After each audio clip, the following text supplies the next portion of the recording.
It has happened only a few times in modern history, and when it did, the consequences reshaped the global financial map. I'm talking about a rare event, a total decoupling between the two largest central banks in the world, the US Federal Reserve and the Bank of Japan. While one is preparing to hit the brakes, the other is about to step on the gas, but in opposite directions. We are just days away from two crucial dates, December 10th for the Fed and December 19th for Japan.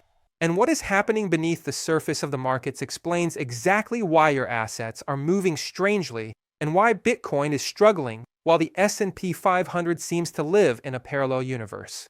Today, we connect the dots. Welcome! Let's look at history, because it never lies. This divorce in monetary policies between the US and Japan happened at critical moments. Late 1980s, Japan raises interest rates to burst the real estate bubble. Result? Japan collapses and a crisis follows. 2006 to 2007, once again, divergence. Result? We were on the eve of the great financial crisis. Today we are in the third act. I'm not saying everything crashes tomorrow, but when you see the same setup that preceded the two biggest crises of the last 40 years, it's time to raise your antennae. The American situation is paradoxical. Inflation is at 3%, bouncing back. The economy is strong. Yet the Fed wants to cut rates, with 86% odds pointing to a cut on December 10th. Why cut if the economy is doing well? The answer lies in a frightening number, $1 trillion.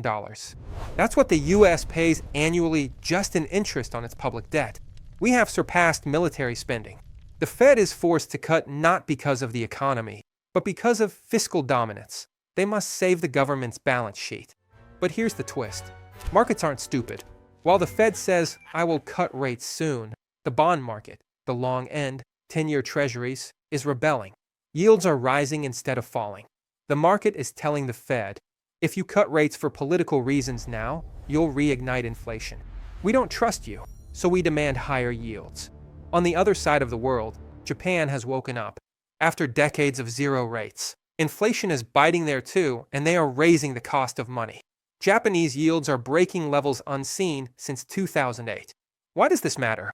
Because of the carry trade. For years, Japan was the world's ATM. Speculators borrowed yen at zero cost and bought high-yield risky assets, tech stocks, crypto. Now that Japan is raising rates, the ATM closes. Borrowing yen costs more, and if the yen appreciates, repaying the loan costs even more. Result? Those who engaged in these trades must unwind them. They sell risky assets and buy back yen. This is a global liquidity drain. And here we come to our charts. If global liquidity is retreating due to Japan's move, who suffers first?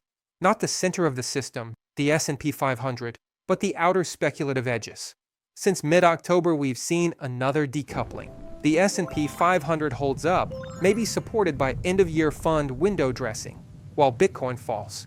Bitcoin is the canary in the coal mine. It is the asset most sensitive to liquidity. It is warning us that global leverage is shrinking. Liquidity is being withdrawn from the periphery. The question is, will it stop here or reach the core? We are in an extremely delicate phase. Volatility looks low. Everything seems calm. But beneath the surface, the tectonic plates of global finance are moving in opposite directions. If the US and Japan confirm these moves in December, we may see further shocks. This is how I do market analysis. I objectively look at both technical analysis and the macro side. I hope you enjoy it, and give me a like if you want me to bring this analysis once a month.